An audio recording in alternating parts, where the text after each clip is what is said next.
Have you ever wondered how sunlight becomes electricity? Let's explore the fascinating journey from sunbeam to power. Solar panels capture energy from sunlight, transforming it into clean, renewable electricity, ready to power our lives. Inside each panel are layers of silicon.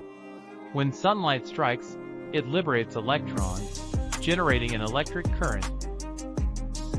These energized electrons travel through wires, moving towards the next crucial step in our energy journey. Next, the current reaches an inverter.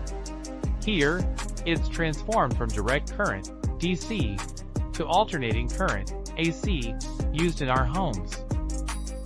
This conversion is essential because AC is what powers all our appliances and machinery, the heartbeat of modern life. Once converted, this electricity flows through our grids, energizing everything from your afternoon coffee to industrial giants. And there you have it. Sunlight transforms into electricity, ready to brighten your day and power our world. Harnessing solar power is a leap towards sustainable energy, abundant and crucial for our future.